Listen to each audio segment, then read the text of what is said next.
Le 17 juillet 1991, la colonie de vacances du domaine de Beaupré, près d'Angers, comptait 32 enfants. Le soir du même jour, elle n'en comptait plus que 31. Julien Faure, 12 ans, avait disparu entre le dîner et l'extinction des feux. Aucun cri, aucune trace. Juste une fenêtre entr'ouverte au premier étage du bâtiment principal, donnant sur un champ de maïs que personne n'avait pensé à surveiller. Les gendarmes avaient fouillé pendant 6 jours. Ils avaient interrogé les moniteurs, les voisins, les passants. Rien. L'affaire avait été classée sans suite en 1994, faute d'éléments probants. Les parents de Julien avaient quitté la région. Le domaine de Beaupré avait fermé définitivement en 1996, après une série de scandales administratifs sans rapport avec la disparition. Le bâtiment principal, racheté par une association catholique, était resté inoccupé pendant 15 ans, jusqu'en 2011, lorsque des travaux de rénovation avaient commencé. Et c'est là, dans une cave scellée depuis 1991, que les ouvriers avaient découvert quelque chose qui ne devait pas exister, le sac à dos de Julien Faure.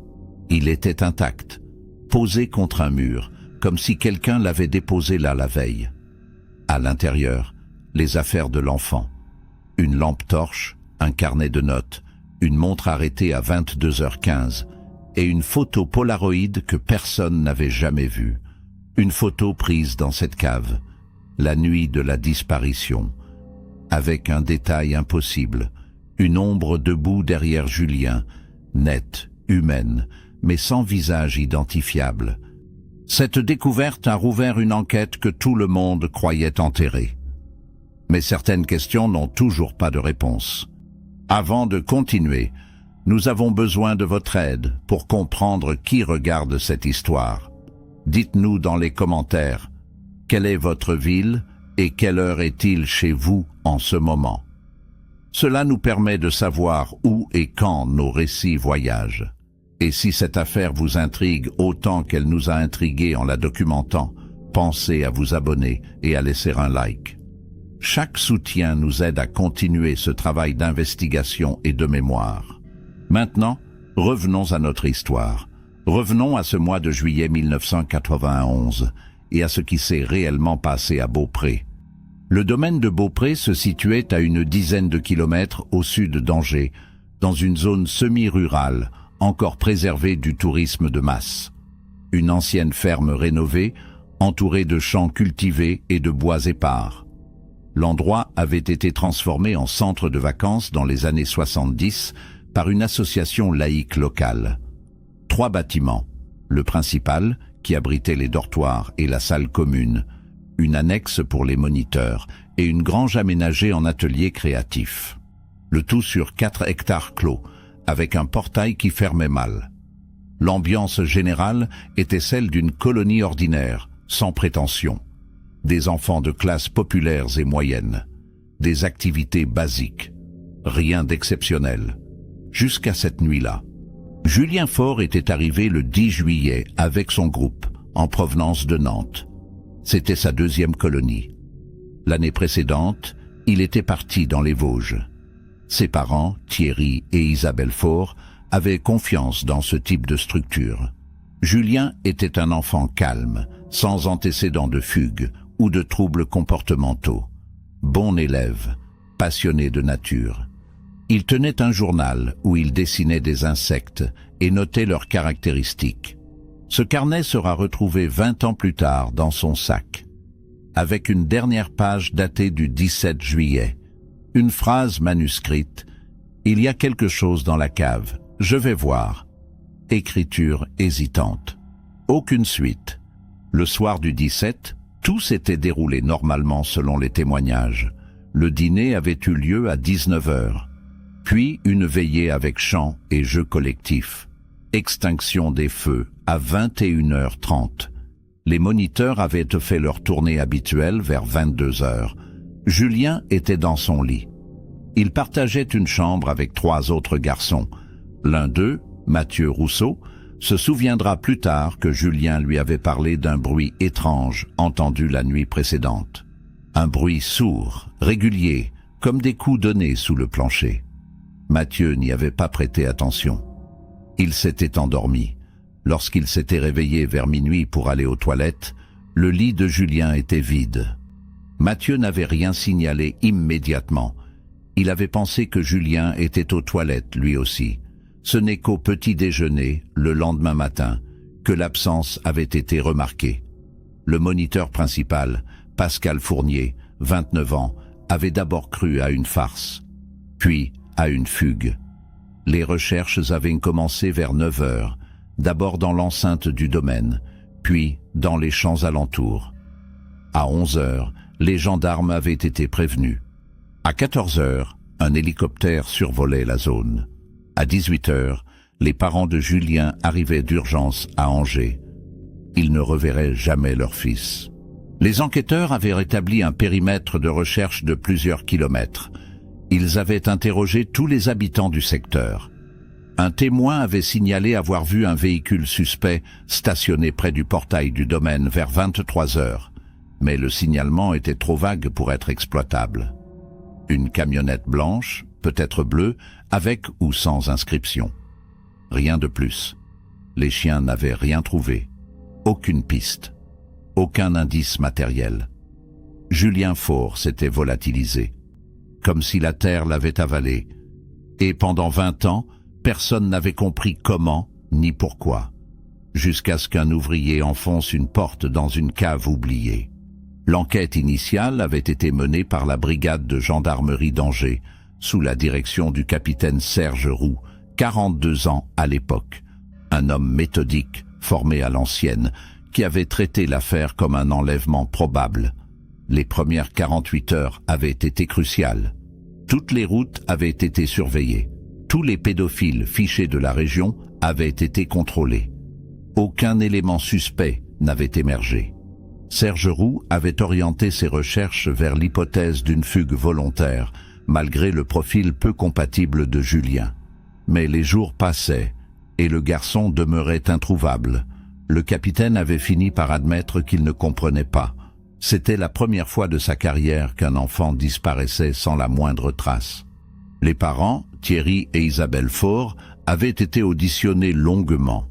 Thierry, employé municipal à Nantes, avait un alibi solide. Il était en déplacement professionnel à Rennes le soir du 17. Isabelle, secrétaire dans un cabinet médical, était chez elle avec leur fille cadette, Émilie, alors âgée de 8 ans. Rien dans leur comportement n'avait éveillé de soupçons. Ils étaient effondrés. Isabelle avait craqué lors du 3e interrogatoire. Elle répétait en boucle la même question. Pourquoi Julien serait-il sorti de son lit en pleine nuit? Il avait peur du noir. Il ne se levait jamais seul. Quelque chose ou quelqu'un avait dû le pousser dehors. Mais quoi? Mais qui?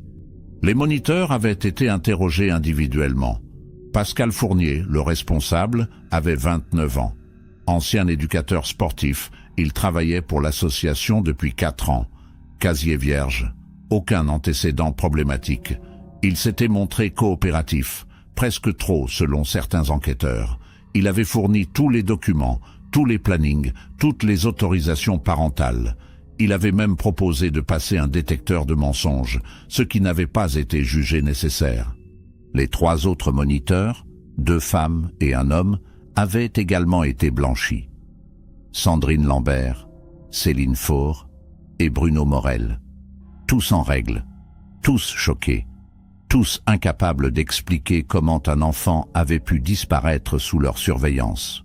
Les autres enfants avaient été auditionnés avec précaution en présence de leurs parents.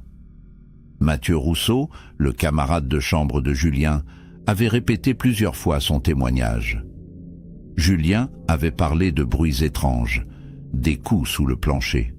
Mathieu avait pensé à des rats ou à la tuyauterie. Julien, lui, semblait intrigué. Il avait dit vouloir vérifier. Mais quand? Comment? Mathieu ne savait pas. Il dormait. Lorsqu'on lui avait demandé si Julien avait des ennemis ou des peurs particulières, Mathieu avait secoué la tête. Non, Julien était gentil, discret. Il aimait dessiner. Il collectionnait des cailloux. Il parlait peu. Voilà tout. Un autre enfant, Lucas Gauthier, 9 ans, avait mentionné quelque chose de troublant. Le matin du 17, Julien lui avait montré une clé, une vieille clé rouillée, trouvée près de la grange. Lucas se souvenait que Julien avait dit « Je sais où elle va ». Mais il n'avait pas précisé. Lucas avait oublié cet épisode jusqu'à l'audition. Les enquêteurs avaient cherché cette clé. Ils avaient fouillé les affaires de Julien, son casier, son lit. Rien. La clé avait disparu. Ou peut-être n'avait-elle jamais existé. Les enfants inventent, les enfants se trompent. Les gendarmes avaient noté l'information sans lui accorder trop d'importance. Une erreur. Peut-être la première d'une longue série. Les fouilles s'étaient intensifiées durant la première semaine. Le domaine avait été passé au peigne fin. Chaque bâtiment, chaque recoin, chaque cave accessible. Oui, accessible, car certaines caves ne l'étaient pas. L'une d'elles, située sous le bâtiment principal, avait été condamnée dans les années 70 lors de travaux de mise aux normes. Trop humide, trop dangereuse. La porte avait été murée. Personne n'y pensait plus. Personne ne se souvenait même de son existence. Les plans du domaine, consultés par les enquêteurs, ne la mentionnaient pas. Elle avait été oubliée. Et avec elle, peut-être, la vérité sur ce qui était arrivé à Julien Faure. Le 24 juillet, après une semaine de recherches infructueuses, le dispositif avait été réduit. Les parents étaient rentrés à Nantes. Les autres enfants avaient été rapatriés. La colonie avait été officiellement fermée pour le reste de l'été. Pascal Fournier avait démissionné. Sandrine Lambert avait quitté la région. Bruno Morel avait changé de métier. Seule Céline Faure, sans lien de parenté avec Julien, était restée dans le secteur. Elle travaillait désormais comme assistante sociale à Angers. En 2011, lorsque le sac avait été retrouvé, elle avait été la première contactée par les enquêteurs. Elle ne se souvenait presque plus de Julien. 20 ans avaient passé. Mais elle se souvenait de cette nuit, de l'angoisse, du silence. Elle avait dit « On a cherché partout, partout sauf là ». Les médias s'étaient emparés de l'affaire durant quelques semaines.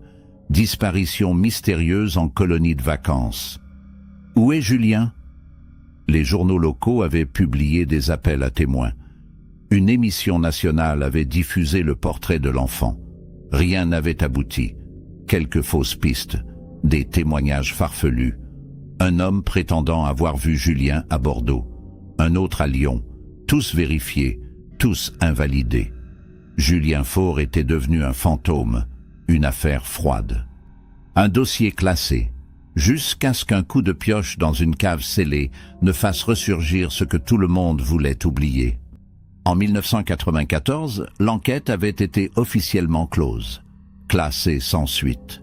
Les parents avaient tenté de relancer la procédure à plusieurs reprises, sans succès. Le capitaine Serge Roux avait pris sa retraite en 1998. Il était décédé en 2007. Il n'avait jamais oublié Julien. Sa veuve racontera plus tard qu'il en parlait encore parfois, qu'il disait « J'ai raté quelque chose ». Mais quoi ? Il avait emporté cette question dans la tombe, et pendant 13 ans encore, personne n'avait eu de réponse. Personne ne savait que Julien Faure avait laissé un dernier message, dans un carnet, dans un sac, dans une cave que personne ne devait rouvrir. Le domaine de Beaupré avait été vendu en 1996 à l'association Sainte-Thérèse, une structure catholique gérant des centres de retraite spirituelle. Ils avaient racheté le site pour une bouchée de pain. L'affaire Faure avait entaché la réputation du lieu. Personne ne voulait y envoyer ses enfants. L'association avait projeté d'y installer un lieu de prière et d'accueil, mais les fonds manquaient. Le bâtiment principal était resté fermé, abandonné. Les mauvaises langues disaient qu'il était hanté. Qu'on y entendait des bruits la nuit, des pas, des pleurs d'enfants. Les voisins évitaient de s'approcher. Le domaine était devenu une ruine, un symbole, le tombeau d'une énigme non résolue. En 2011, l'association avait enfin obtenu des subventions pour rénover le bâtiment. Une entreprise locale, les établissements Legrand, avaient été chargés des travaux. Le 14 mars 2011, 3 ouvriers étaient descendus dans les sous-sols pour vérifier les fondations. Ils avaient remarqué une anomalie dans un mur, une partie plus récente, maçonnée différemment. Derrière, une porte métallique, condamnée, scellée. Ils avaient forcé l'entrée. Et là, dans une cave d'environ 15 mètres carrés, ils avaient trouvé le sac, posé contre le mur du fond, comme si quelqu'un l'avait déposé là la veille. Intact, impossible, et pourtant réel. L'alerte avait été donnée immédiatement. Les ouvriers avaient compris qu'ils venaient de découvrir quelque chose d'important. Le contremaître, Philippe Thomas, 58 ans, avait prévenu la gendarmerie vers 10h30. Une patrouille était arrivée sur place 20 minutes plus tard. Le sac avait été identifié grâce aux initiales brodées sur la poche avant. J.F. Julien Faure.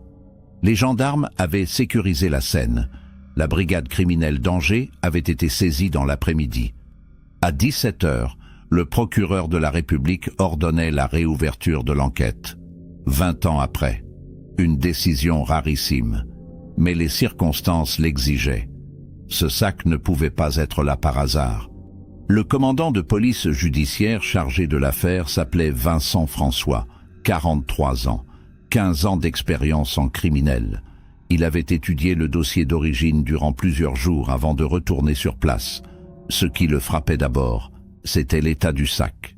Aucune trace d'humidité, aucune moisissure, aucune dégradation, comme s'il avait été protégé, ou comme s'il n'était pas resté là pendant 20 ans. Mais alors, comment expliquer qu'il soit dans une cave scellée depuis 1991? Les ouvriers avaient confirmé, le mur était intact. Aucune brèche, aucune ouverture. Personne n'avait pu entrer ou sortir depuis la condamnation de la cave. L'expertise technique avait été confiée au laboratoire de la police scientifique de Nantes. Les résultats étaient déroutants. Le sac contenait plusieurs objets personnels de Julien Faure, une lampe torche Maglite, encore fonctionnelle, un carnet de notes relié en cuir brun, rempli de dessins d'insectes et d'observations naturalistes, une montre Casio numérique, arrêtée à 22h15, une barre de céréales entamée, un paquet de mouchoirs et une photo Polaroid. Cette photo allait devenir l'élément central de l'enquête. Elle représentait Julien Faure, debout dans la cave, tenant sa lampe torche. Derrière lui, une ombre humaine, grande, massive, mais floue, impossible à identifier. Les experts avaient analysé le cliché pendant des semaines. L'appareil utilisé était un Polaroid 600, modèle courant dans les années 90. La datation du papier photographique confirmait une fabrication compatible avec l'époque. Mais qui avait pris cette photo? Julien était seul sur l'image. L'appareil avait dû être tenu par quelqu'un d'autre. Quelqu'un qui se tenait derrière lui. Quelqu'un dont l'ombre apparaissait sur le mur. Les techniciens avaient tenté d'améliorer le contraste, d'agrandir l'ombre, de distinguer des traits. Rien de concluant. Juste une silhouette. Humaine, probablement, mais sans visage, sans détails exploitables. Le carnet de Julien avait également été examiné. Les dernières pages contenaient des notes manuscrites, des dates, des observations. Et cette phrase finale, datée du 17 juillet 1991, « Il y a quelque chose dans la cave, je vais voir ». L'écriture était tremblante, hésitante, comme si Julien avait écrit dans l'obscurité ou sous le coup d'une émotion forte. En dessous, un dessin sommaire, un plan rudimentaire. On y distinguait le bâtiment principal, la grange, et une flèche pointant vers une zone souterraine. Avec une annotation, porte cachée, clé trouvée. La clé, celle dont Lucas Gauthier avait parlé en 1991, elle existait donc. Les enquêteurs avaient cherché cette clé dans la cave, en vain. Soit elle avait disparu, soit Julien ne l'avait jamais eue avec lui. Ou alors, quelqu'un l'avait récupérée. Mais qui? Et pourquoi? Vincent François avait refait tous les interrogatoires. Il avait reconvoqué les anciens moniteurs. Pascal Fournier vivait désormais à Lyon, où il travaillait comme formateur dans une association sportive. Il s'était montré coopératif, mais visiblement perturbé. Il avait dit « Je ne comprends pas. Cette cave était condamnée. Personne ne pouvait y entrer. Comment Julien a-t-il fait ?» Bonne question. Personne n'avait de réponse. Sandrine Lambert, l'ancienne monitrice, avait quitté la France en 1995. Elle vivait au Canada, à Montréal, où elle travaillait dans l'éducation spécialisée. Elle avait accepté un entretien téléphonique. Elle se souvenait vaguement de Julien, un enfant discret, curieux, passionné par la nature. Elle avait évoqué un détail troublant. Quelques jours avant la disparition, Julien lui avait demandé si des gens avaient vécu dans le domaine avant la colonie. Elle avait répondu que oui, c'était une ancienne ferme. Julien avait insisté. « Et il y a eu des morts ?» Sandrine avait trouvé la question étrange. Elle avait ri. Elle ne savait pas. Julien n'avait plus abordé le sujet. Bruno Morel, le troisième moniteur, avait changé de vie. Il était devenu photographe indépendant. Il vivait à Bordeaux. Il avait accepté de rencontrer Vincent François dans un café en avril 2011. Il avait raconté qu'il se sentait coupable depuis 20 ans, qu'il aurait dû mieux surveiller, qu'il aurait dû comprendre. Comprendre quoi? Il ne savait pas. Juste une intuition. Julien n'était pas comme les autres enfants. Il observait. Il posait des questions. Il semblait chercher quelque chose. Quoi? Bruno ne l'avait jamais su. Et maintenant, il était trop tard. Julien était mort. Forcément mort. Personne ne survit 20 ans disparu. Céline Faure, l'ancienne monitrice restée dans la région, avait été la plus précise. Elle se souvenait de Julien avec une clarté troublante. Elle avait dit « Il avait un regard intense, comme s'il voyait des choses que nous ne voyions pas. » Elle avait évoqué un incident survenu 2 jours avant la disparition. Julien s'était approché d'elle pendant une activité. Il lui avait demandé si elle croyait aux fantômes. Elle avait ri. Non, bien sûr que non.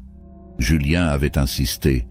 Mais si on entend des voix dans un endroit vide, c'est quoi? Céline avait pensé à l'imagination débordante d'un enfant. Elle n'avait pas insisté. Elle le regrettait désormais. Les parents de Julien avaient été informés de la découverte le 15 mars 2011. Thierry et Isabelle Faure s'étaient rendus à Angers dès le lendemain. Ils avaient identifié formellement le sac, les objets, le carnet. Ils avaient pleuré. 20 ans d'attente, 20 ans d'espoir fou. Et maintenant, cette confirmation terrible, leur fils était bien entré dans cette cave. Mais qu'était-il devenu ensuite? Isabelle avait fixé la photo Polaroid pendant de longues minutes. Elle avait murmuré « Qui est derrière lui? Qui a pris cette photo ?» Vincent François n'avait pas de réponse. Pas encore. Mais il allait chercher. Il avait promis. Une question demeurait centrale. Comment Julien était-il entré dans cette cave scellée? Les plans d'origine du domaine avaient été exhumés des archives municipales. Ils confirmaient l'existence d'une cave sous le bâtiment principal. Cette cave avait été condamnée en 1976, officiellement pour des raisons de sécurité. Les fondations étaient instables, des fissures menaçaient. Un mur avait été érigé, une porte métallique installée, puis scellée. Mais les plans montraient aussi quelque chose d'autre. Un passage. Un ancien conduit de ventilation reliant la cave à la grange. Ce conduit avait été obstrué lors des travaux, mais peut-être pas complètement. Peut-être qu'un enfant déterminé aurait pu s'y faufiler. Vincent François avait ordonné une exploration complète du domaine. Une équipe de spéléologues avait été sollicitée pour examiner les sous-sols. Le 22 avril 2011, après plusieurs jours de travaux, ils avaient localisé le conduit mentionné sur les plans. Il partait de la grange, descendait en pente douce et aboutissait dans la cave scellée.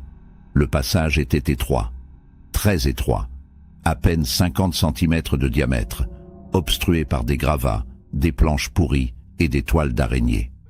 Mais pas totalement bloqué. Un enfant mince aurait pu se glisser à l'intérieur, avec une lampe torche, et du courage, ou de l'inconscience.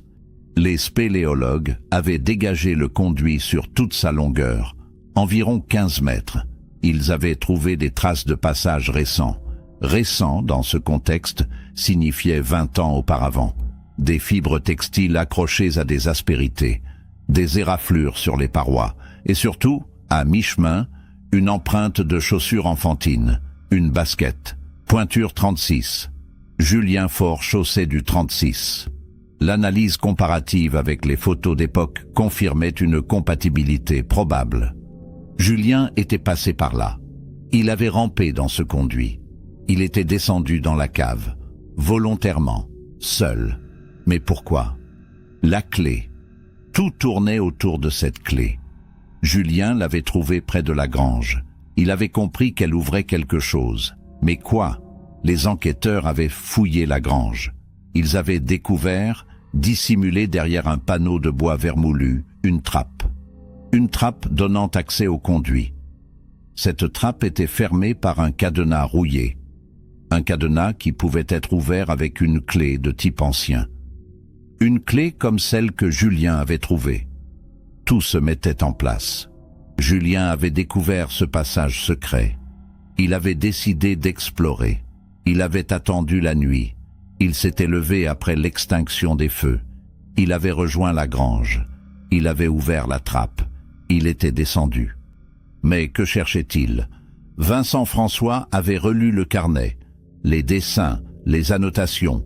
Julien s'intéressait aux insectes, aux animaux, aux phénomènes naturels, mais aussi, visiblement, à l'histoire du domaine.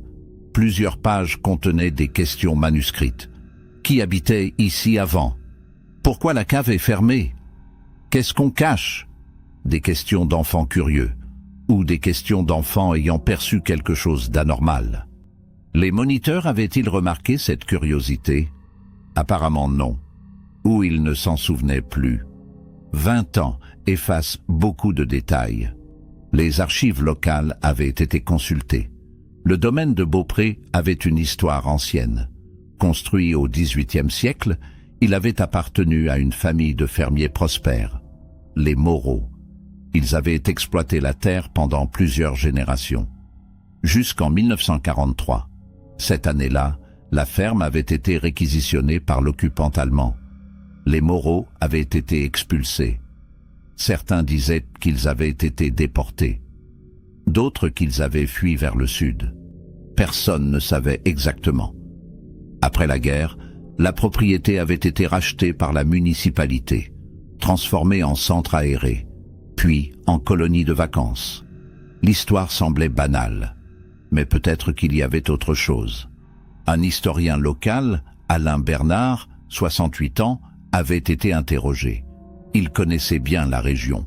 Il avait écrit plusieurs ouvrages sur l'occupation allemande en Maine-et-Loire. Il avait évoqué une rumeur jamais confirmée. Selon certains témoignages d'après-guerre, les Allemands auraient utilisé la cave du domaine pour entreposer des munitions, ou des documents, ou des objets confisqués aux populations locales. Personne ne savait précisément. Après la libération, la cave avait été vidée, puis condamnée, officiellement pour des raisons de sécurité, mais peut-être aussi pour autre chose, pour oublier, pour sceller ce qui ne devait pas être révélé. Julien avait-il découvert quelque chose en rapport avec cette histoire? Avait-il trouvé des traces du passé, des objets, des documents? Le sac ne contenait rien de tel, juste ses affaires personnelles. Et la photo, cette photo troublante. Vincent François l'avait fait analyser par des experts en photographie historique. Ils avaient confirmé que le cliché avait été pris dans la cave. Les murs correspondaient, le sol également, mais l'ombre demeurait inexpliquée. Certains experts avaient suggéré un effet d'optique, un reflet, une double exposition. D'autres parlaient d'une présence réelle. Quelqu'un se tenait derrière Julien au moment du cliché. Quelqu'un qui avait pris la photo. Quelqu'un que Julien connaissait, ou qu'il venait de rencontrer. Les analyses ADN avaient été pratiquées sur tous les objets du sac. Les résultats montraient des traces génétiques de Julien Faure, confirmées par comparaison avec les prélèvements conservés depuis 1991, mais aussi des traces d'un autre individu, non identifié, présentes sur la poignée de la lampe torche et sur la couverture du carnet. Quelqu'un avait touché ces objets, quelqu'un dont le profil génétique ne correspondait à aucune personne fichée, ni les moniteurs, ni les autres enfants, ni les ouvriers de 2011. Un inconnu, présent dans cette cave en juillet 1991, avec Julien, puis disparu, comme le garçon. Les médias s'étaient de nouveau emparés de l'affaire. Le mystère Julien Faure ressurgit 20 ans après. Un sac retrouvé dans une cave scellée relance l'enquête. Les journaux publiaient la photo Polaroid, floutée pour préserver la sensibilité de l'image. Les chaînes de télévision diffusaient des reportages, les réseaux sociaux s'enflammaient, des centaines de théories circulaient. Enlèvement, crime rituel, passage secret vers un réseau souterrain. Certains évoquaient même des phénomènes paranormaux. Vincent François avait refusé de commenter ces spéculations. Il travaillait, méthodiquement, rationnellement. Il cherchait la vérité, pas la sensation. Une piste inattendue avait émergé en juin 2011. Un ancien voisin du domaine, Guy David, 73 ans, s'était présenté spontanément à la gendarmerie. Il habitait une petite maison à 500 mètres du domaine. Il se souvenait de juillet 1991. Il se souvenait aussi d'autre chose. Quelques jours avant la disparition de Julien, il avait remarqué un homme rôdant près de la grange, un homme d'une cinquantaine d'années, vêtu d'un pantalon sombre et d'une veste kaki. Guy l'avait interpellé. L'homme avait répondu qu'il cherchait un chien perdu. Puis, il était reparti. Guy n'y avait plus pensé, jusqu'à maintenant. Cet homme avait-il un lien avec la disparition? Pourquoi rôdait-il près de la grange?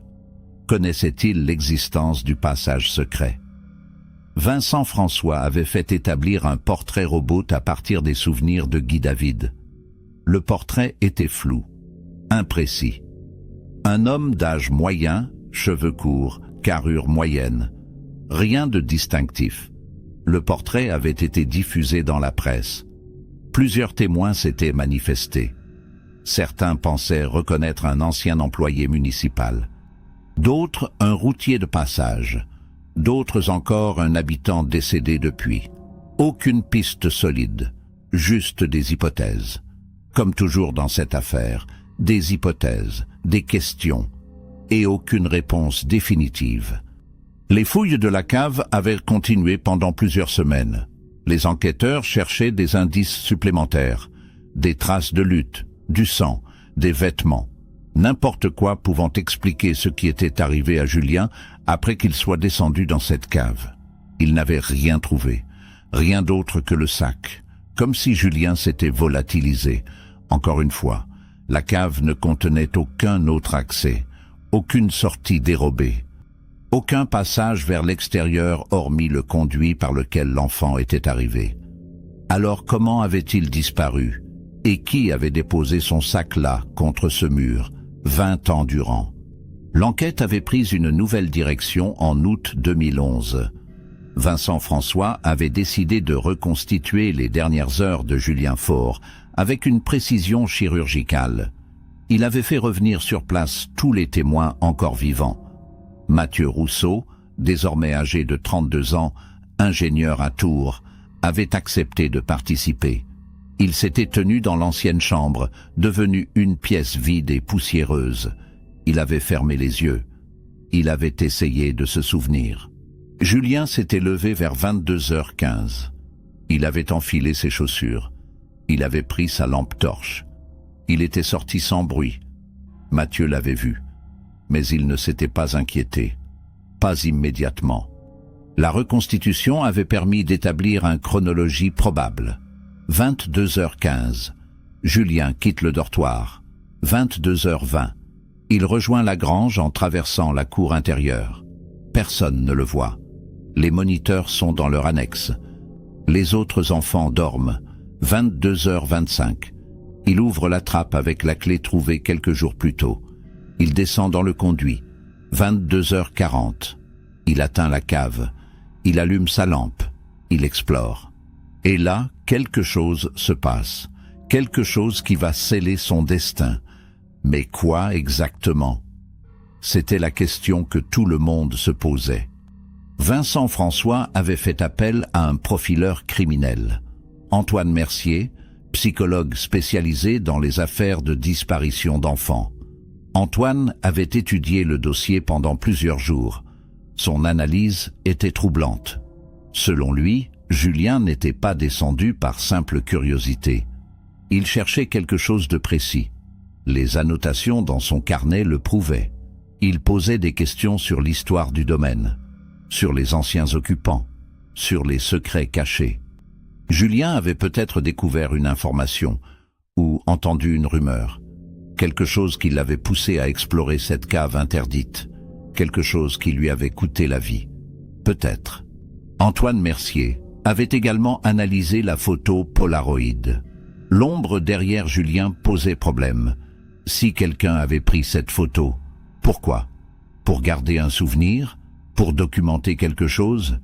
Ou pour autre chose? Antoine penchait pour une hypothèse glaçante. La personne derrière Julien était là par hasard. Ou par rendez-vous. Julien avait peut-être rencontré quelqu'un dans cette cave. Quelqu'un qui y venait régulièrement. Quelqu'un qui connaissait l'existence du passage. Quelqu'un qui n'aurait pas dû être là. Un adulte. Un homme. Celui que Guy David avait aperçu près de la grange quelques jours avant. Cette hypothèse avait été creusée. Les enquêteurs avaient recherché tous les individus ayant eu accès au domaine avant juillet 1991. Anciens employés, fournisseurs, artisans. Une liste d'une 50aine de noms avait été établie. Chacun avait été localisé, interrogé ou écarté s'il était décédé. Parmi eux, un nom avait retenu l'attention. Daniel Robert. 68 ans en 2011, ancien gardien du domaine entre 1975 et 1985. Il avait participé aux travaux de condamnation de la cave en 1976. Il connaissait donc l'existence du passage. Il connaissait la configuration des lieux. Il savait. Daniel Robert vivait à Angers, dans un petit appartement du centre-ville.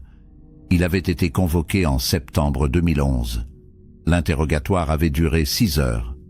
Daniel s'était montré coopératif. Trop coopératif, selon certains enquêteurs. Il se souvenait très bien de la cave. Il confirmait qu'elle avait été condamnée pour des raisons de sécurité. Il confirmait aussi l'existence du conduit. Mais il affirmait l'avoir obstrué lui-même avec des planches et du ciment. Personne n'aurait dû pouvoir passer. Sauf qu'un enfant déterminé, avec les bons outils, aurait pu dégager le passage.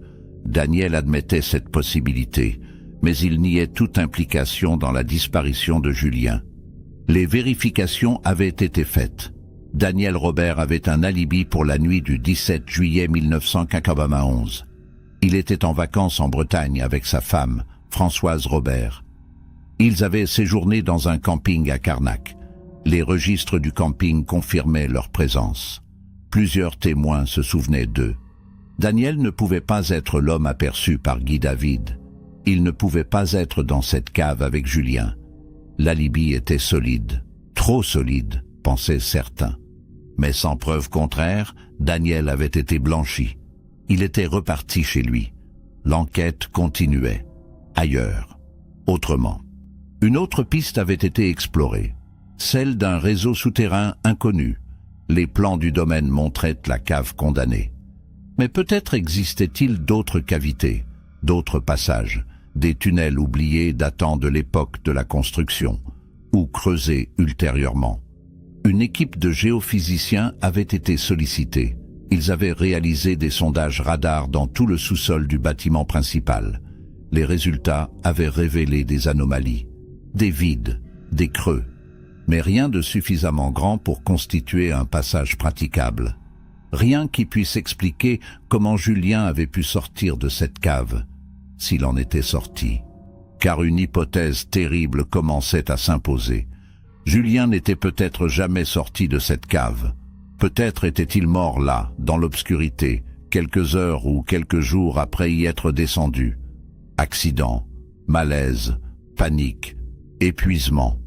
Les causes possibles ne manquaient pas, mais alors, où était son corps? Les fouilles avaient été exhaustives. Chaque centimètre carré de la cave avait été inspecté.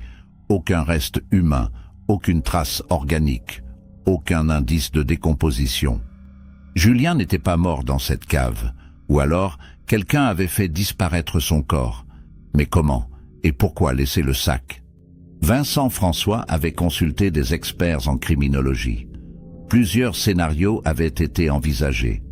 Premier scénario, Julien rencontre quelqu'un dans la cave. Cette personne le tue, volontairement ou accidentellement. Elle fait disparaître le corps. Elle laisse le sac pour brouiller les pistes. Mais pourquoi laisser des preuves? Pourquoi ne pas tout faire disparaître? Deuxième scénario, Julien trouve quelque chose dans la cave. Un objet, un secret. Il est surpris par quelqu'un qui ne veut pas que ce secret soit révélé. Il est enlevé, emmené ailleurs. Le sac est abandonné sur place. Mais là encore, pourquoi? Troisième scénario, le plus troublant. Julien descend dans la cave. Il explore. Il prend des photos avec un appareil trouvé sur place ou apporté par quelqu'un. Il découvre quelque chose d'effrayant. Il panique. Il tente de remonter par le conduit. Mais il se blesse. Il reste coincé. Il meurt. Son corps est découvert plus tard par la personne qui venait régulièrement dans cette cave. Cette personne fait disparaître le corps. Elle conserve le sac. Puis, des années après, elle le rapporte. Par remords ou par folie, cette hypothèse était celle qu'Antoine Mercier privilégiait, mais elle restait invérifiable, sans corps, sans preuve, sans aveu. L'enquête s'était enlisée à nouveau en fin d'année 2011. Malgré tous les efforts, malgré toutes les pistes explorées, malgré la réouverture du dossier, Julien Faure demeurait introuvable, vivant ou mort. Personne ne savait. Les parents avaient été tenus informés de chaque avancée, chaque impasse, chaque désillusion. Isabelle Faure avait demandé à voir la cave. Vincent François avait accepté. Elle était descendue en novembre 2011. Elle s'était tenue là où son fils s'était tenu 20 ans plus tôt. Elle avait pleuré. Elle avait dit « Il est venu ici. Il était seul. Il avait peur. Et personne ne l'a entendu. » Personne, en effet. Personne n'avait entendu ces cris. 6 cris il y avait eu. Les analyses génétiques avaient été approfondies. L'ADN inconnu retrouvé sur les objets du sac avait été comparé à des milliers de profils. Aucune correspondance. La personne n'était fichée nulle part, ni en France, ni en Europe. Soit elle n'avait jamais été arrêtée, soit elle était décédée, soit elle vivait quelque part, anonyme, ignorant que la police la recherchait, ou sachant parfaitement, et se taisant, par peur, par culpabilité, par calcul. Vincent François avait fait diffuser un appel à témoins spécifique. Si vous étiez au domaine de Beaupré en juillet 1991, si vous avez des informations, contactez-nous. Plusieurs personnes s'étaient manifestées. Aucune n'avait apporté d'éléments décisifs. En janvier 2012, une dernière tentative avait été faite. Vincent François avait organisé une confrontation entre tous les anciens moniteurs. Pascal Fournier, Sandrine Lambert, revenus spécialement du Canada, Bruno Morel et Céline Faure. Ils s'étaient retrouvés dans les locaux de la gendarmerie d'Angers, 21 ans après les faits. L'atmosphère était lourde. Chacun portait le poids de cette disparition. Chacun se sentait, d'une manière ou d'une autre, responsable. Vincent avait posé une question simple. L'un d'entre vous sait-il quelque chose qu'il n'a jamais dit? Le silence avait duré plusieurs minutes. Puis Céline avait parlé. Elle avait raconté quelque chose qu'elle avait gardé pour elle pendant 21 ans. Quelque chose qu'elle pensait insignifiant à l'époque, mais qui, à la lumière des découvertes récentes, prenait un sens nouveau. La veille de la disparition, le 16 juillet, elle avait surpris une conversation entre Julien et un homme qu'elle ne connaissait pas. Elle passait près de la grange vers 18 heures. Elle avait entendu des voix. Elle s'était approchée. Julien parlait avec un homme d'une 50aine d'années. Cheveux courts, veste kaki. L'homme expliquait quelque chose à Julien. Elle n'avait pas entendu précisément, mais elle avait perçu des mots. Cave, secret, histoire. Céline ne s'était pas inquiétée. Elle avait pensé à un parent ou à un visiteur autorisé. Elle n'avait pas signalé l'incident. Elle était repartie. Le lendemain, Julien avait disparu. Et Céline avait oublié cet épisode, ou refoulé, jusqu'à maintenant. Vincent François avait bondi. Pourquoi n'avait-elle jamais parlé de cela? Céline avait éclaté en sanglots. Elle ne savait pas. Elle avait eu peur. Peur d'être accusée de négligence, peur de perdre son travail, peur d'aggraver la situation. Alors elle s'était tue, pendant 21 ans. Et maintenant, elle crachait enfin la vérité. Trop tard, beaucoup trop tard.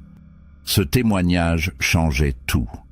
L'homme aperçu par Guy David, l'homme parlant avec Julien, il ne faisait qu'un. Cet homme connaissait l'existence de la cave. Il en avait parlé à Julien. Il l'avait peut-être incité à y descendre. Pourquoi? Quelle était son intention? Voulait-il montrer quelque chose à l'enfant? Ou le piéger?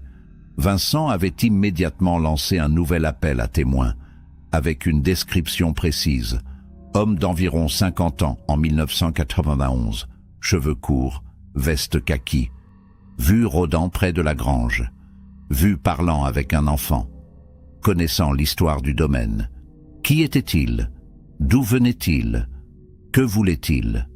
Plusieurs pistes avaient été proposées. Un ancien occupant du domaine, un descendant de la famille Moreau, un collectionneur d'objets historiques cherchant des traces de l'occupation allemande, un individu obsédé par le passé du lieu, ou simplement un prédateur, un homme ayant repéré un enfant seul, ayant gagné sa confiance, l'ayant attiré dans un piège. Cette dernière hypothèse était la plus glaçante, mais aussi la plus probable. Les profileurs consultés s'accordèrent sur ce point. L'homme avait manipulé Julien. Il l'avait convaincu de descendre dans la cave. Il l'attendait là, où il l'avait suivi. Et ensuite, le pire était arrivé. Les recherches dans les archives locales avaient été intensifiées. Les registres de l'état civil, les listes électorales, les actes notariés, tout ce qui pouvait identifier un homme répondant au signalement, ayant un lien avec le domaine. Un nom était ressorti, Michel Martin. 72 ans en 2012, ancien instituteur à Angers, à la retraite depuis 1995. Il avait enseigné dans une école à 2 kilomètres du domaine de Beaupré, entre 1980 et 1995.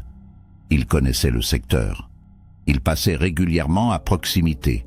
Et surtout, il avait un casier judiciaire. Une condamnation en 1988 pour atteinte sexuelle sur mineurs de moins de 15 ans.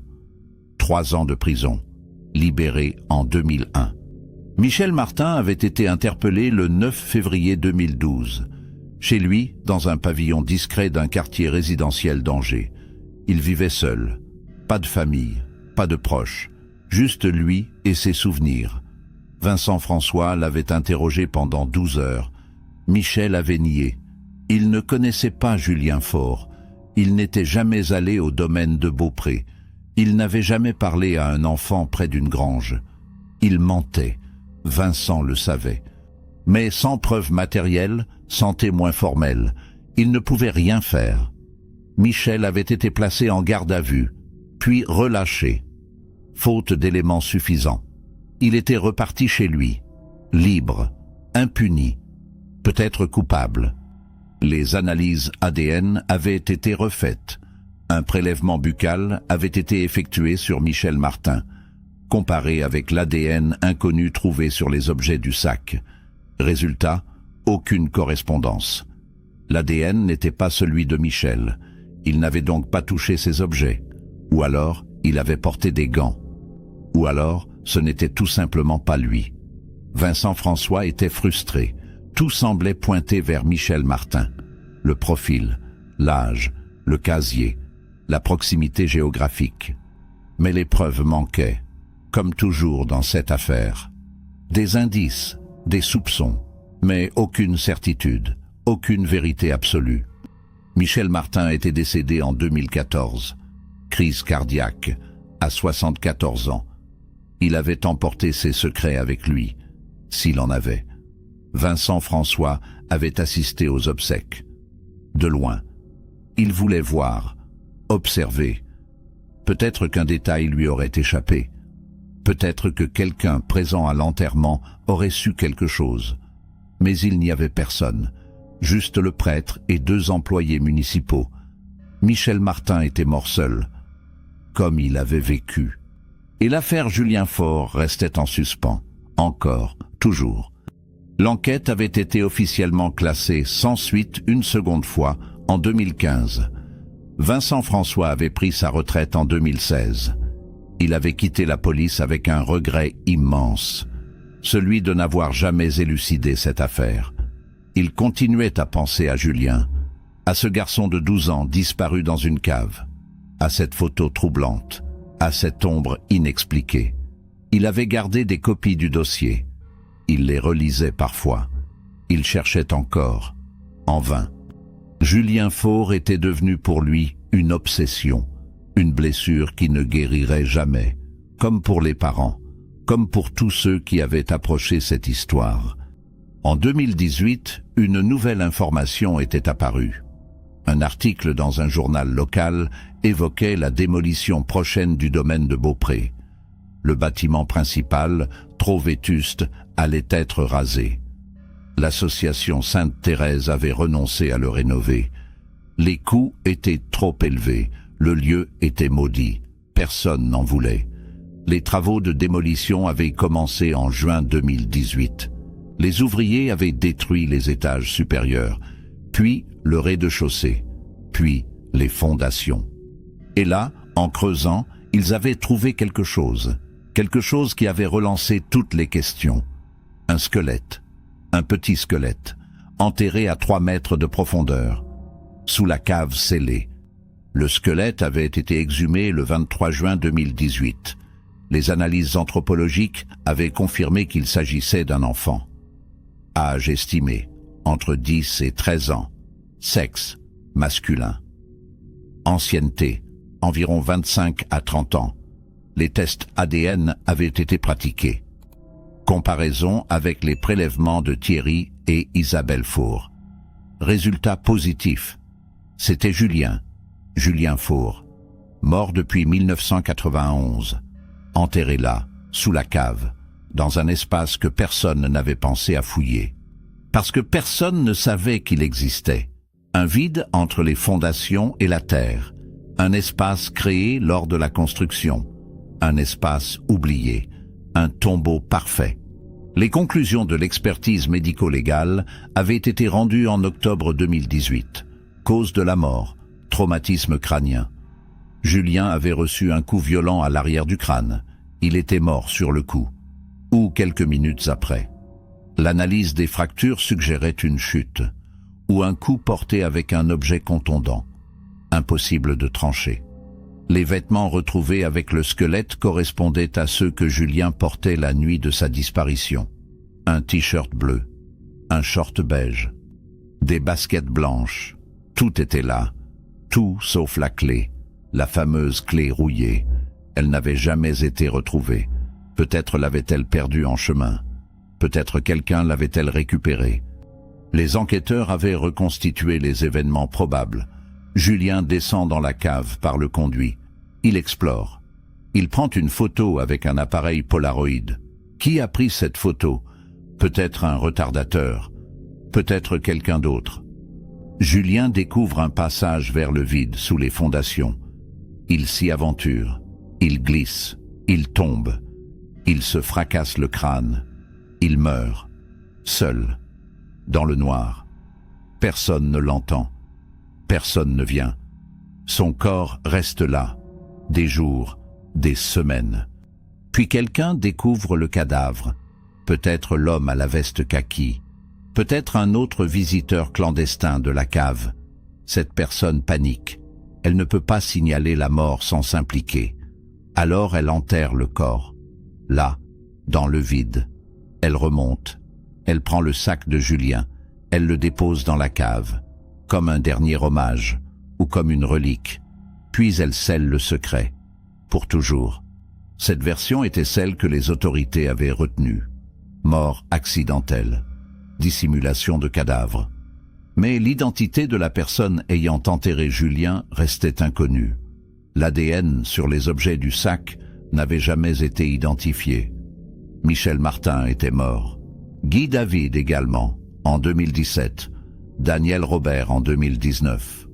Tous ceux qui auraient pu savoir étaient partis, emportant leur secret, leur silence, leur culpabilité. Julien Faure avait enfin été retrouvé. Mais le mystère de sa mort restait entier. Qui avait pris cette photo? Qui avait enterré son corps? Qui connaissait l'existence de ce vide sous les fondations? Personne ne le saurait jamais. L'affaire avait été classée définitivement en décembre 2018, sans coupable, sans justice, juste une tombe et des questions sans réponse. Thierry et Isabelle Faure avaient pu enfin enterrer leur fils. Une cérémonie sobre avait eu lieu à Nantes en janvier 2019. Julien reposait désormais dans le caveau familial, 27 ans après sa disparition. Ses parents avaient vieilli. Thierry était malade, Isabelle aussi. Mais ils avaient tenu pour savoir, pour comprendre, pour ramener Julien chez eux. Mission accomplie, dans la douleur, dans l'incompréhension, mais accomplie. Le domaine de Beaupré avait été entièrement rasé. Un terrain vague demeurait à sa place. Personne ne voulait y construire quoi que ce soit. Le lieu était marqué, hanté, oublié. Comme tant d'autres endroits où des drames se sont joués, où des vies se sont brisées, où des mystères resteront à jamais irrésolus. Aujourd'hui encore, certaines nuits, les gens du coin évitent de passer près de cette parcelle vide. Ils disent qu'on y entend parfois des bruits, des coups sourds, réguliers, comme si quelqu'un cherchait encore à sortir.